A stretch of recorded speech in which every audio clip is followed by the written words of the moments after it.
having Kechi Manalayade, Buki Femi that are definitely going to join us in the middle of the conversation this morning. A lot happening in Nigeria, and we just want to talk about everything. You can be part of this conversation always, always. That's the most interesting part, where you get to send us your get to send us your comments or your observations on some of the stories that we're taking, on the headlines we're taking this morning. 07031756537. Text and WhatsApp 07031756537. I think I should also appreciate somebody who listens to you, never sent us a text message before, DM me on Instagram and was like, "Oh, I enjoy listening to your show," and I say thank you. It's always great to hear people once in a while connect with you. That is also amazing. She's a doctor. Thank you very much. Try to remember her name, and I'm not sure I can really quickly span for her Instagram handle. Thank you for reaching out. I really appreciate that. All right. Good morning to you, Nkechi. How you doing? Fine, I'm doing well. Yes. How is the prep for Christmas? Prep for Christmas. 29 days away. It's going well. Okay. Okay. It's going well. How are We're we going to celebrate planning Christmas this year? Face to face or virtually?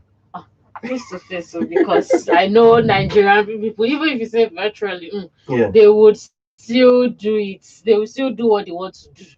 So they are going to come out. People are going to travel. I Yes. believe it will be fun, and it's going to be sort of that Mm. homecoming Yes. that people got all Okay. through the year because of the Yeah. whole COVID-19. So people would really gather Really. to Mm.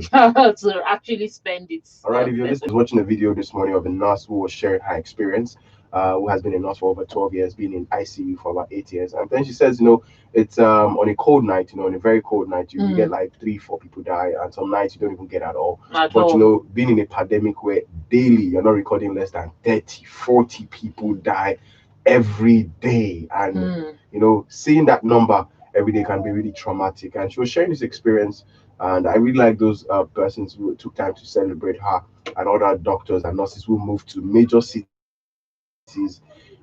across the world that were having the heavy crisis of the The coronavirus. crisis. Some places were not really really affected, but some places needed Affected. more doctors, more nurses to be on ground. Wow. And Wow. some of these doctors had to leave their families, Their explain to their family. families that, oh, okay, so the world needs us right now. I'm gonna have to leave you guys alone. So please, so that we don't put the efforts of these doctors and nurses. And we've lost in Nigeria alone. We Across the world, over 2,000 medical personnel have lost their lives to this pandemic. That's really sad, because they're doing everything to keep people To safe. keep So do your people. best to also make sure that you stay safe. Yeah. All right, let's head straight into the newspaper review this morning. We take a few headlines and then we head straight into the conversations. The Punch has the headline constituency petitions Godwill Akpabio over exclusion from budgetary provision, and Rep introduced bill to regulate federal government social interventions program. CNN dares federal government releases second report on Lekki shootings, and 40 Rep panel failed to present 2021 budget report. Ali Undume spent second night in prison, appeal remanded. And also, the Nation newspaper has the headlines: deploy troops in Chibok now. House of Rep tells federal government. And also, Amnesty Office owing contractor 71.4 billion naira. Colonel Milland Decoy, retired, has this to say on the Nation. Ondo Oshun, three orders to get 148.14 billion naira for roads. Naira value not decided by parallel market, says Godwin Emefiele. It's annoying the price of naira to a dollar this morning. Seen 480 something this morning. I was like, what is going on? Just tell us it's 500. 500. And just got this 400 or something. It's really not it at all. Um, Federal Roads Maintenance Agency proposes 55.5 billion naira for road repairs, and NSAS protests. Senate seeks special funds for Lagos and others. The Guardian paper has the headlines. It says Africa economic giant and Nigeria at a critical junction. South demands restructuring and federalism. Ngozi Okonjo-Iweala chances for World Trade Organization DG brightens as rival withdraws, but there's not been an official confirmation from WTO already. But from a very reputable paper in the UK actually stated that South Korea is looking at withdrawing their candidate. So it means that there will not be any contender for Ngozi Content. Okonjo-Iweala. This will be big. This will be big. This will be big. All right. We also have that Nigeria not part of visa bond pilot scheme. US clarifies. I think the US pilot scheme is supposed to require $5,000 bond if you're going to travel to the United States. But I think they're making it clear now that Nigeria is not part of that visa bond. But let's see how it goes for us. Northern student gives federal government as to 7 days ultimatum to resolve crisis. Today makes it exactly 13 days since National Association of Nigerian Students gave ASU and federal government ultimatum to end the current issues, but nothing has been done still. All right, still, the This Day newspaper has its stakeholders urge federal government to grant Lagos special status. And also, Senate asks federal government to implement duty on aircraft importation spare parts. All right, House passes petroleum industry bill for second reading, and House issue warning to ministries, departments, and agencies over non-rendition of audited account.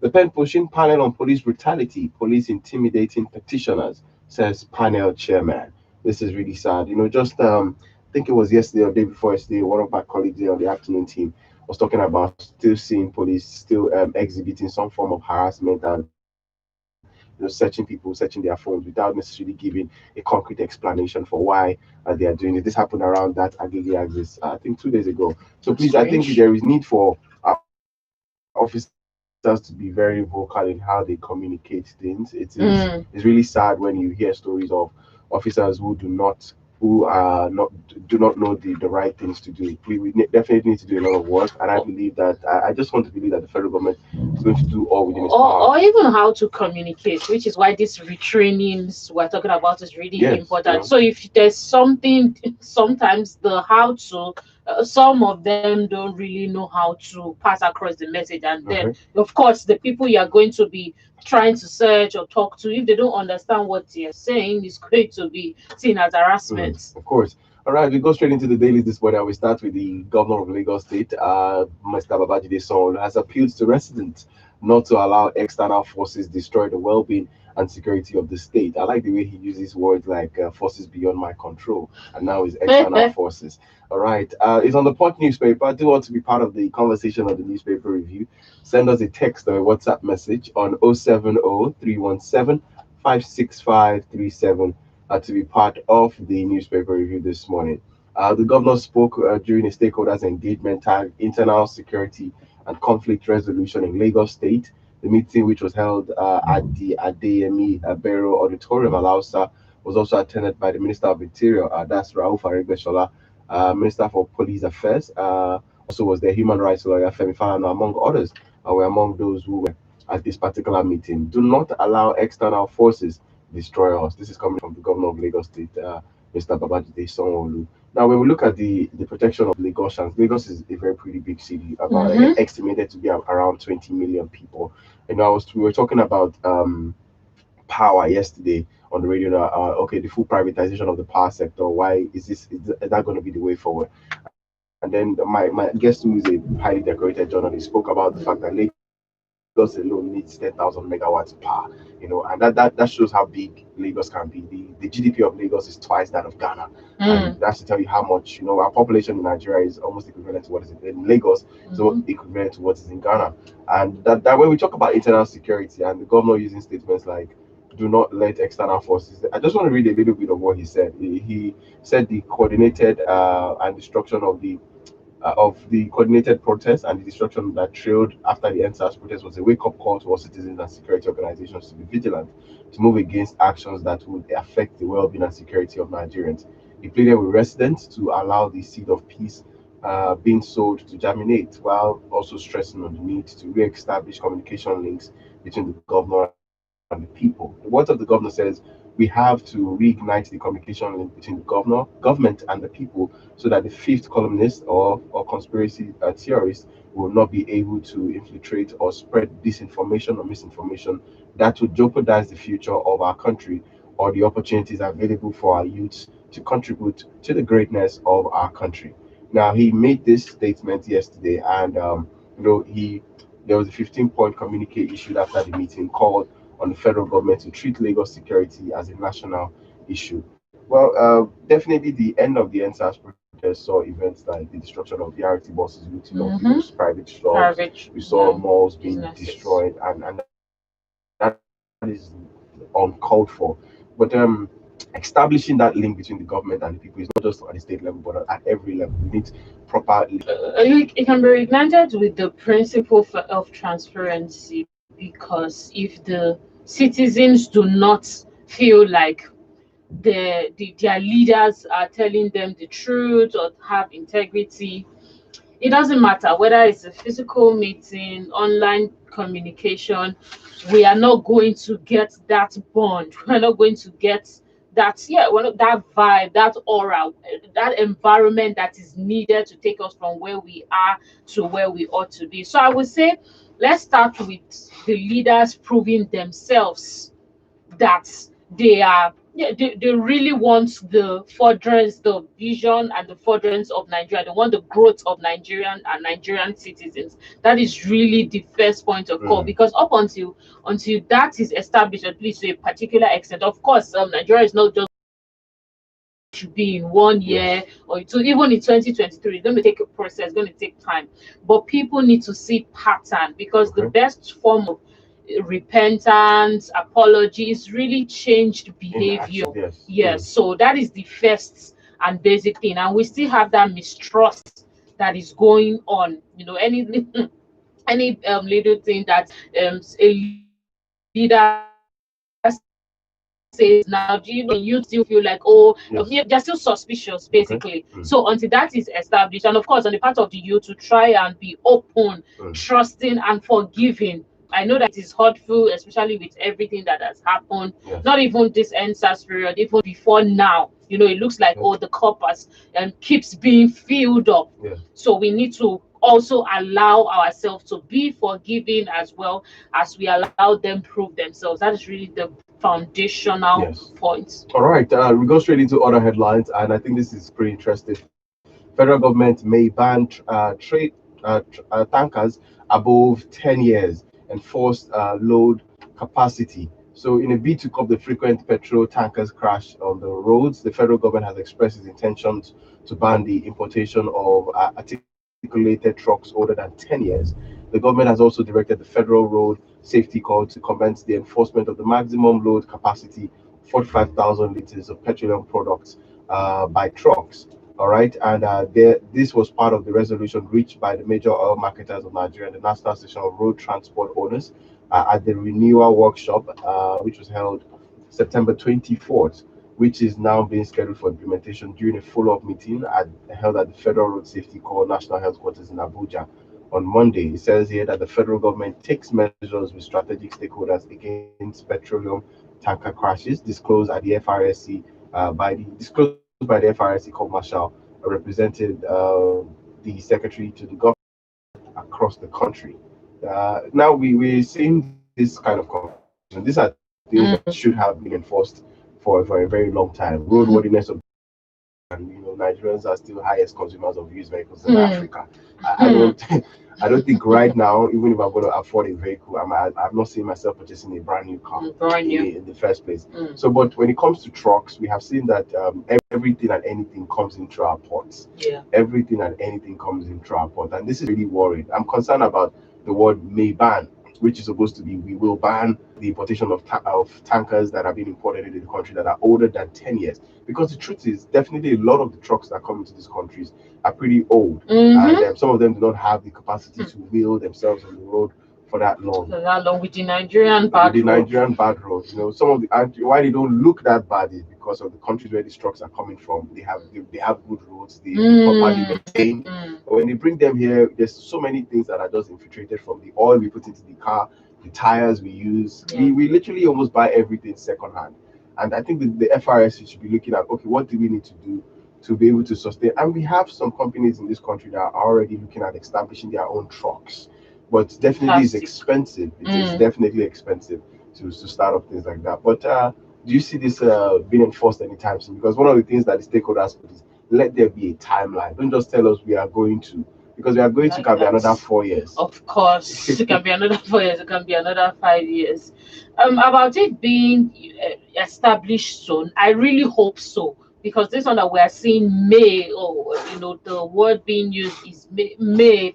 So I would give them, yeah, I will give them kudos for at least seeing the need for that, because this is something that is a long time coming and they should have been woken up to it earlier on.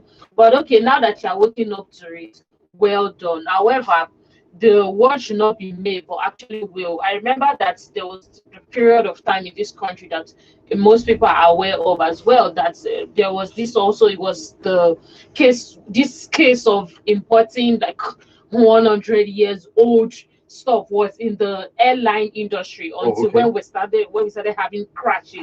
And of course, we had to look into that. So it's important that we don't wait until like 1 million people die, of course exaggeration, till a lot of people die before we start going forward to putting what we need to put in place. So the may should actually be will. And there are a lot of things to consider. Like I was reading through, I saw that you cannot that those things are also very important as well, and that is what the FRSC should be concentrating on. I mean, that is, this kind of people are the people that should be their priority basically.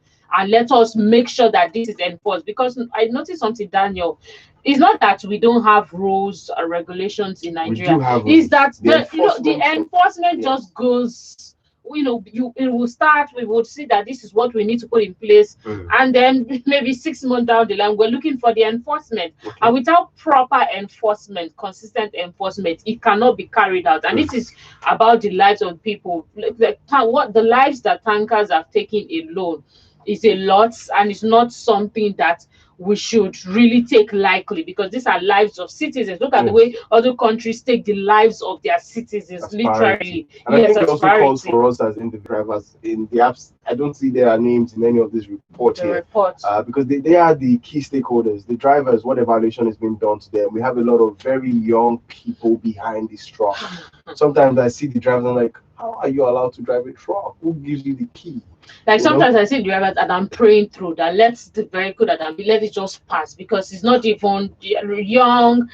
Anyways, and sometimes some people are sleepy. It's just a lot. It's a lot. And also, their working condition, Daniel, I think should also be considered. Because I know that a lot of them drive in the night from 3 a.m. thereabouts. Yeah, they move through the expressway, because I believe that was the time given to them after what happened in 2018. So what's their health condition? So are they sleeping before that time? Are they working before that time? What kind of things do you talk to them about when it comes to drinking, eating? Those things are important as well, because it's not just about people getting to the road by 3 a.m. so that they can pass through within the stipulated time given to them, but their health, their well-being, their mental states, because these are the things that, one slip and an accident just happens. All right, we go straight into the rest of this dailies. This one is on the This Day newspaper. Let's get your comments on 0700317 and it's 24 minutes past 8 on the newspaper review. South leaders meet federal government, also demand for restructuring and federalism. It's on the This Day newspaper this morning. I'd like to read part of the stories. It says South governors and other stakeholders from the geopolitical zone yesterday in Port Harcourt met with the presidential delegate led by the Chief of Staff to the President, Professor Ibrahim Gambari, and demanded restructuring of the country to ensure true federalism and guarantee peace, security, and stability of the country. They also demanded the relocation of the headquarters of all subsidiaries of the Nigerian National Petroleum Corporation to the region, calling for the revitalization of the region's Calabar, Port Harcourt, and Warri port. They also demanded the immediate privatization of the nation's refineries to make them functional and boost the economy of the region. All right. South leaders stated that the country was not at peace with itself and not working as it should be, particularly for the people of the South region.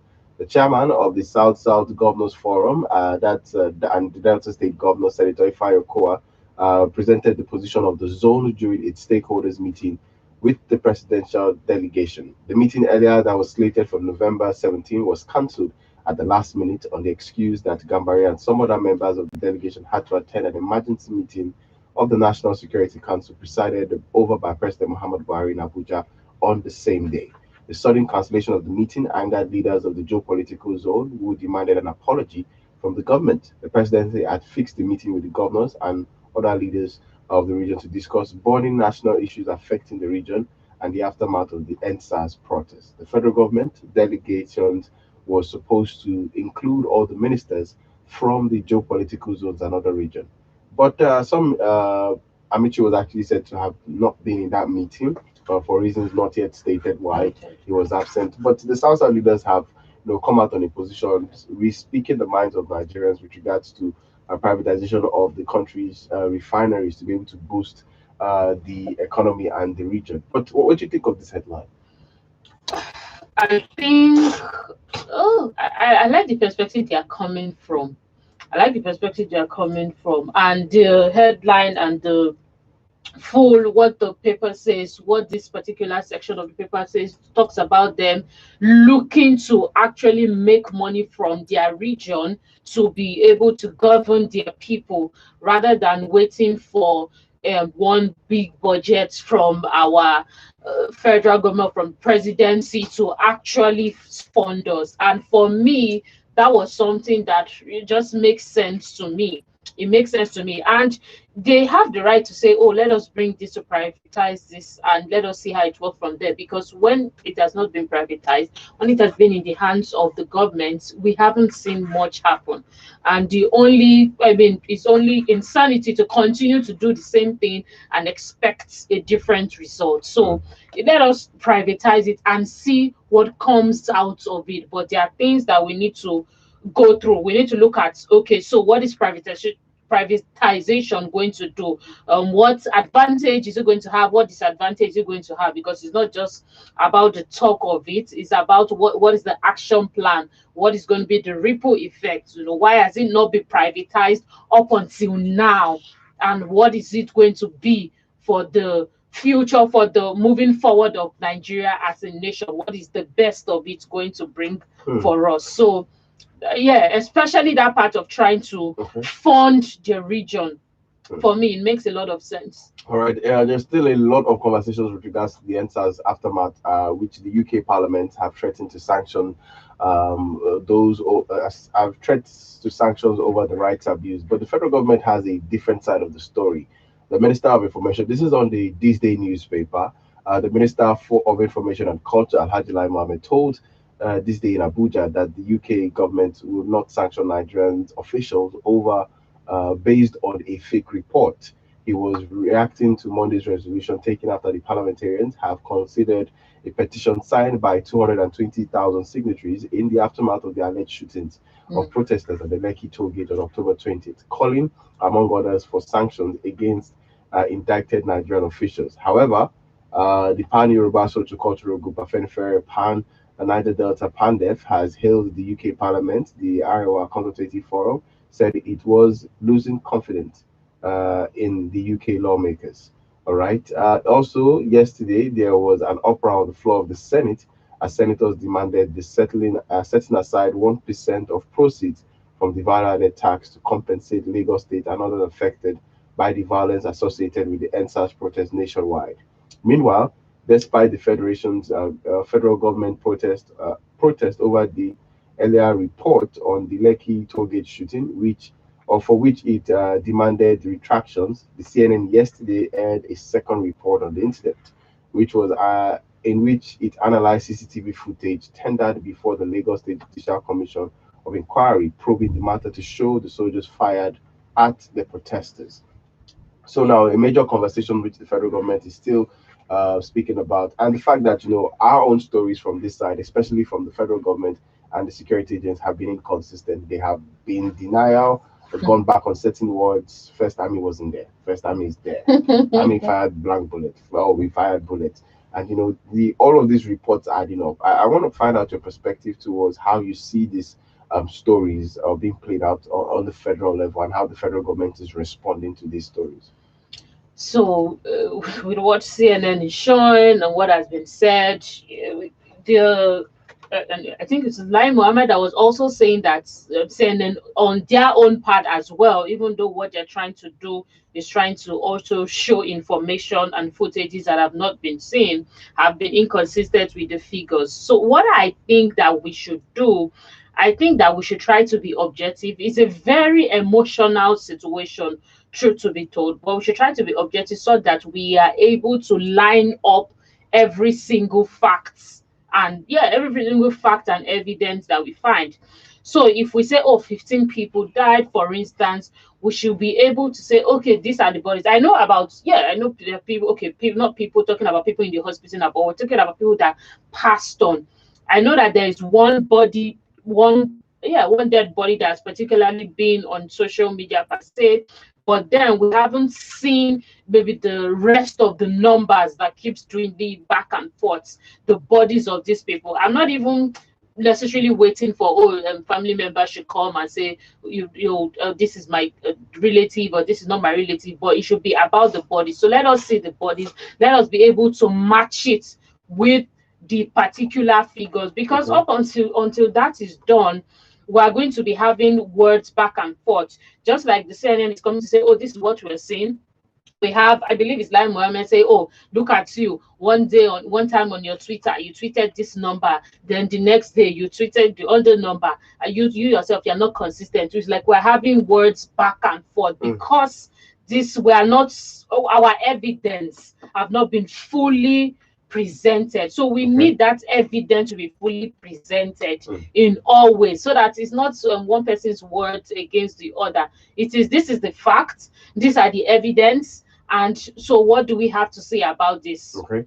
All right, 28 minutes to 9 on the newspaper review. We're going to take your messages right now. Do well to send us a text or a WhatsApp message on 070-317-56537 to be part of the conversation here this morning. Okay, that's your own phone. Yeah, I'm trying to even look up. Okay. There are messages. Okay, more people are dying. More are infected. Corona is still in our midst. Even a lockdown does not mean that came over, because usually should have come by. Wash your hands. Social and physical distance. Stay at home if you have no business outside. Coronavirus is real. If you love us, like us. And if you don't love us, like us. It's facebook.com/WFM917 if you want to see what we look like. We slay. Subscribe to our channel on YouTube. Follow us on Twitter and Instagram at WFM917. So, take the goals in quick while let me just read some messages. WFM 91.7. We got tons of messages here. I would like to take all of them. Please do well to help us keep your messages short and simple as much as possible. We have a message here from Chooks in Ike that says, when the Dunlop and some other companies was on ground producing tires, yet then importation of tire was classified as valued for forex and attracts low duty, and now the importation of tire falls under not valued for forex and attracts higher duties. Now they want to reduce duty on car importation. How does these policies help the few vehicle assembly plants on ground? All right, this is a good question that Chooks is putting out this morning, and I actually have a community of it was just an opportunity I had to sit down with a community of young Nigerians who are into car manufacturing in the country. I have a few of them in my circle who have spoken about how difficult it is. You know, one of them was sharing his experiences shipping a container from maybe some parts for the vehicles he's making in Nigeria from Germany to Nigeria is almost the same as moving the container from the port to his factory.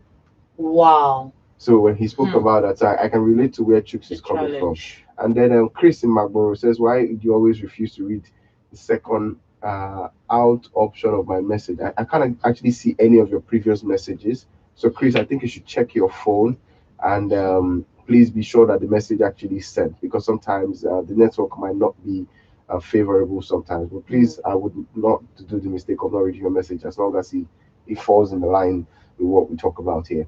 All right, CNN report on Lekki shooting should not be ignored by Nigerians, though government is playing politics with it. I hope international criminal courts would use the reports to bring those that committed the act to justice. Engineer Wale in Ikorodu.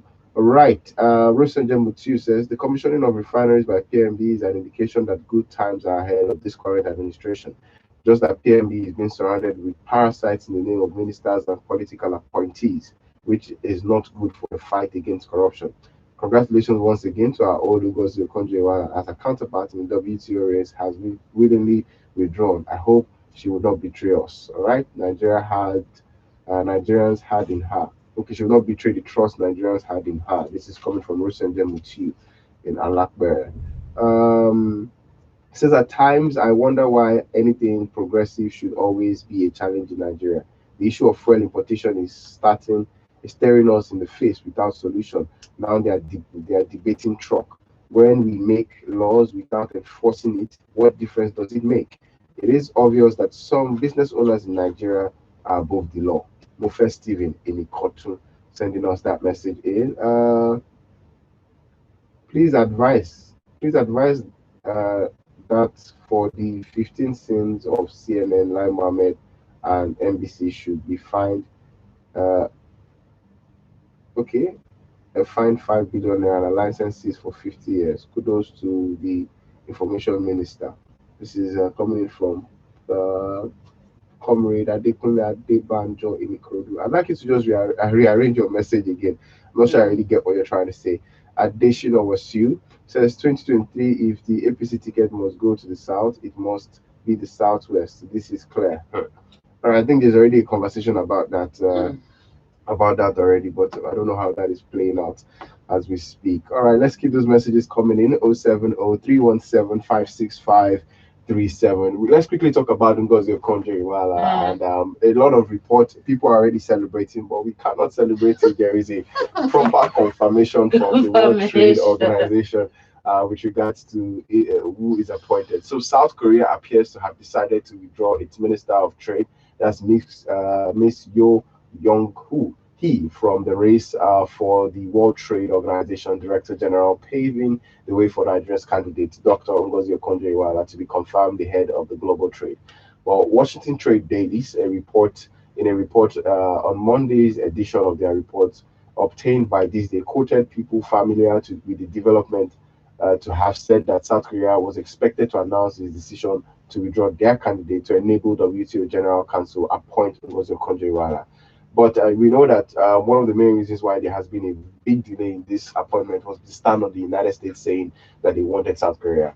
But with what is going on right now, the International Trade News Medium also announced it on its Twitter handle that Korea plans to withdraw Trade Minister Yo from the race for new WTO Director General, paving way for Nigeria's Ngozi Okonjo-Iweala to be the next DJ and the first woman and African in that role. However, attempts to confirm the development from WTO officials were not successful. So, yes, there are indications that this is the case, and we hope this is the case. We hope this will be. I think what I want people to also really understand is whichever of these women who gets into the position are very amazing women. I read South Korea Minister of Trade's report, and she has done phenomenally well in her capacity to, and but it brings a lot of privilege to black and even to Africa, not just having a woman, because if any of them enters, they will be the first woman ever. Yeah. But for Ngozi Okonjo-Iweala, she'll be the first African and also woman to hold that position. Yeah, well, like you said, we hope the trust we have put in her would not be,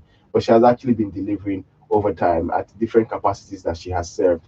But let's still keep our fingers crossed for WTO, yes, because up to make until that the official announcement, yes, that that's this is very important. DG. Because let's not raise our hopes, and then with a lot going on right now, we should see and that announcement being made in the next week or two. Let's just keep our fingers crossed, and we know we have a lot of time to celebrate. But Nigerians are already celebrating across board, which is it's okay to celebrate.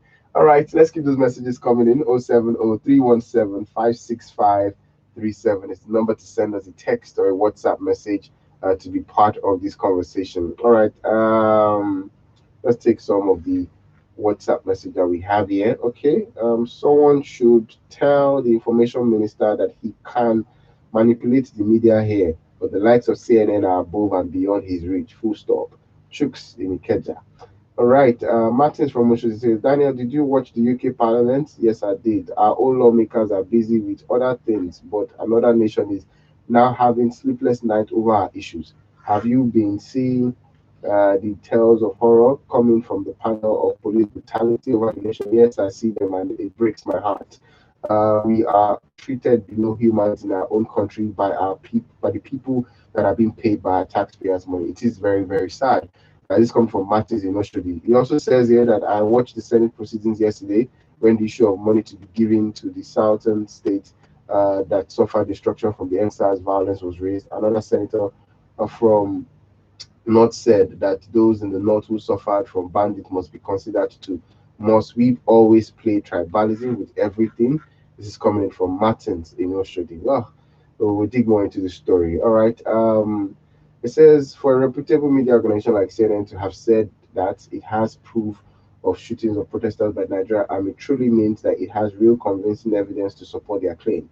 And as for the proposed sanctions of individuals and officials involved in the Lekki shooting by the UK government, to me, is a commendable one, and I wish the other countries can do the same. This comes from Engineer Soji Badejo in Ipaja. Akin in Ikorodu says, Ndume, a former lecturer, all of a sudden owns a house worth 500 million. Corruption and impunity will get worse if we don't vote out the greedy politicians. Security issue, I laugh when I hear presenters discuss security. How will you explain government freeing repentant Boko Haram, giving them starter pack clothes money to start business, and neglect families of soldiers, imprisoned people unjustly? Senator Ndume said recently when he met armed officials that 75 Malams were killed by Boko Haram. Politicians are behind Boko Haram. Former deputy of Central Bank, Malafia, said it, but what did the government do? I saw last night on TVC a live video. A female protester said how army took bodies, how some of them died at the Lekki issue, how a guy assumed by army to be dead escaped the van. Daniel, please, if you get access to TVC to watch, trust me, it was very detailed. I saw the report too, but Akin in Ikorodu, thank you for your message. Let's keep those messages coming in.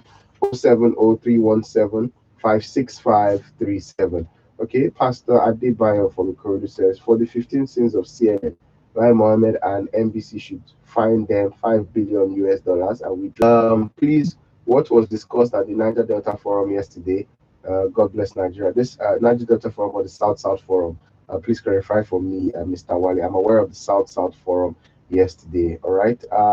Congratulations to Dr. Ngozi Okonjo-Iweala, to Nigerians people. I have a solid belief that Dr. Ngozi would continue to be wonderful ambassador of Nigeria and Africa.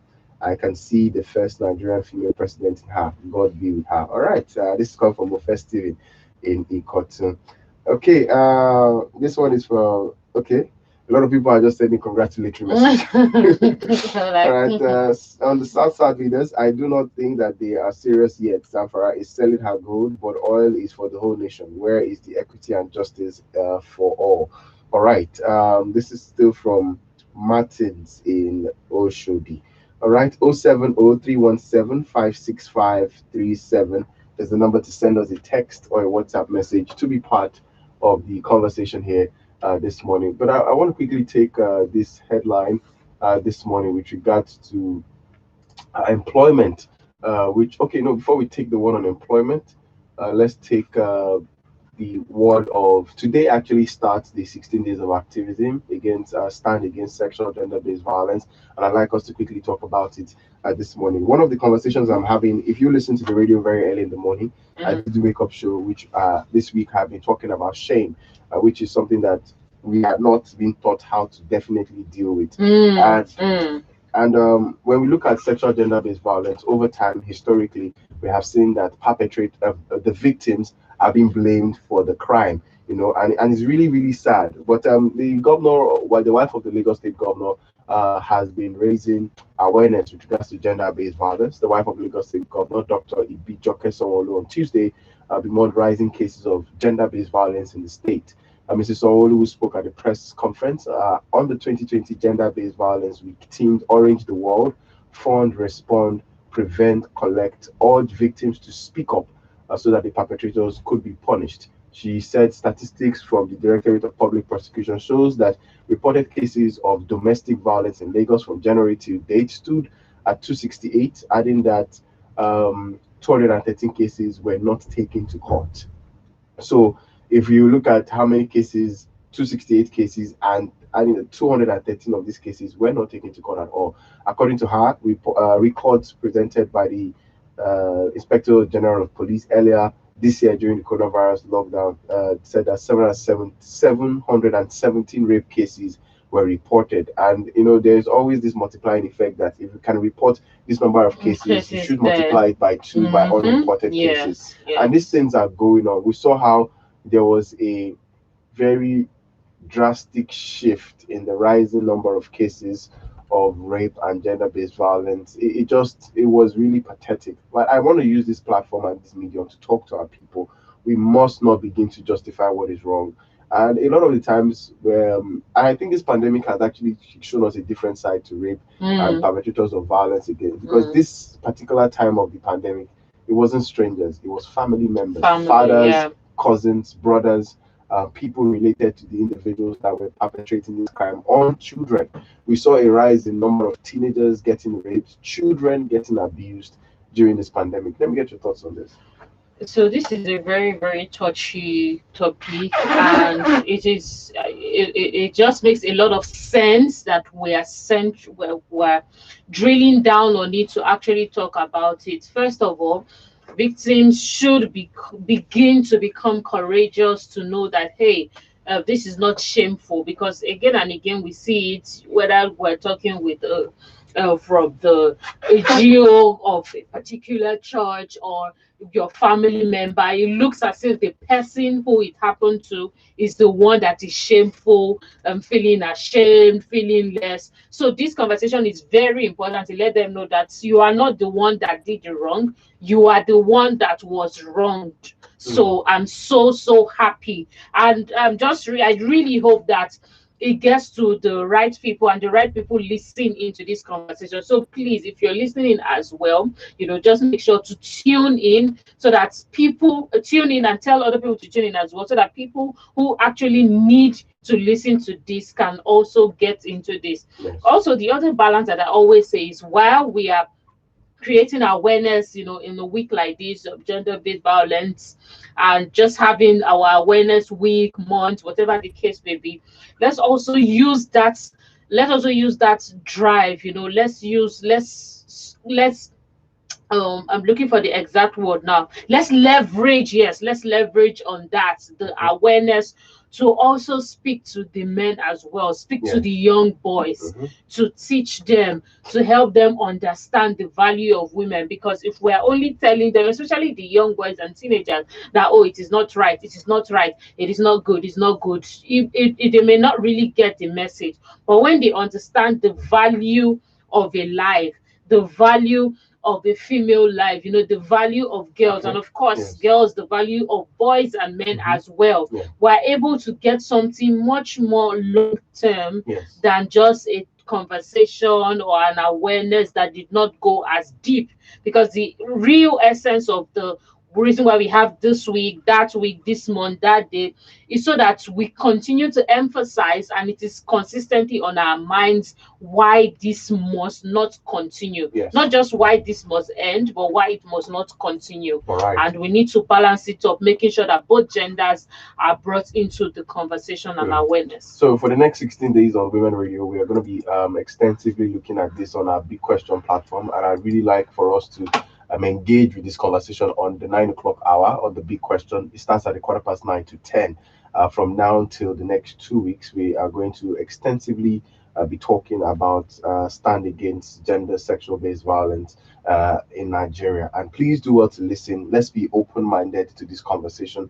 A lot of us are not open-minded to the conversation, but we need to open our minds to have this conversation, and more importantly, find ways to engage in conversations like this. We must raise this awareness, spread this message to every hook and corner that we know of. Let's begin to educate people. A lot of underreporting of this particular issue. Some people, the blaming of victim is still going on. I have heard so many. You feeling think, ashamed. you hear some men who are quote unquote, you expect them to be enlightened because of the level of education or influence they have, and then you hear their perspective of what they think with regards to rape, sexual gender-based violence, and you literally marvel of how have you been able to survive your life all through to this particular time. All right, let's take one more headline and then we'll call it a wrap this morning. We'll take the headline with regards to the senator representing Osun East, that's Francis Fadaunsi, has described employment generation as the most potent weapon against insecurity and poverty in Nigeria. He attributed the culture of begging in the society and other criminal tendencies to joblessness within the ranks of youth of productive age.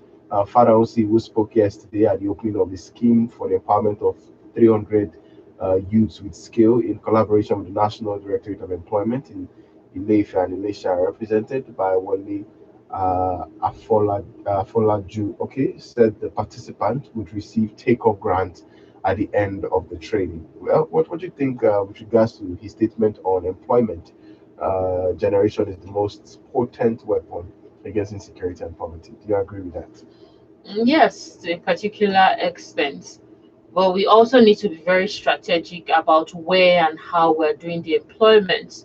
So this employment, are we just leaving it to those that know how to use tech, that know how to apply? Because there are a lot of people that need this employment and a lot of people that are causing this, let me use the word, that are becoming these people that are causing a state of unrest in our security states, in our security, in our nation, who are not connected to the phones or know how to use tech to apply for these and that. So in our wave of employment activism, it's important that we also come out to the streets and make sure that everybody is involved. So there's the part where you can put it online, people can apply, but let's also make sure that we're out to the streets. We use stakeholders and leaders of just different associations of people that are not necessarily tech connected, so that we can have those set of people trained and employed as well. Because I heard you reading about a culture of begging. Yes. When you check, those are the people that are really doing most of the begging, and when they're not able to survive, of course, it turns into something else. I was listening to a conversation on the bus, and the man was just saying, in summary, the story was that, and when your car breaks down at a particular place in this Lagos Ibadan expressway at a particular time, you are going to, certain people are going to come out and it's not safe for you. It shouldn't be something that a person car breaks down maybe at 11 p.m. and your heart is just pounding. But if you don't go out there to employ such people that are on the street, or at least look for a way to get them included in the employability that we're talking about, then it's going to be all great, because you're just talking to a set of people, but this other set of people will still be a sort of concern for our security state. All right, we have to call the newspaper review to a wrap right now, and in the absence of no other extra message, I think we have just one more. All right, it says this from Grandma Olainka. Says, truth be told, the exact numbers of dead people cannot be known under the tension of serious shooting by bloodthirsty soldiers. All right, this is coming from Grandma Olainka. All right, one just stepped in right now. Daniel, please, what about the 774,000 jobs by Labor Ministry? I have not heard about it again. Well, the takeoff time has been shifted. I think the conversation is different now on what is going to be done and when the conversation is going to be held. All right, it's a wrap this morning on the newspaper review. Let's do well to have this again tomorrow morning at exactly at 8 o'clock to 9 o'clock in the morning. Thank you so much, Nkechi Manoladi, for joining us today. Thank you. All right, to see you guys on the other side of 9 with the news at 9, and after the news at 9 would be the big question. Good morning, my name is Daniel Adaja. Let's have a beautiful day. WFM 91.7, the voice of women, using radio as a tool for women development. We condemn the abuse of women, girls, and children in any shape or form. WFM 91.7.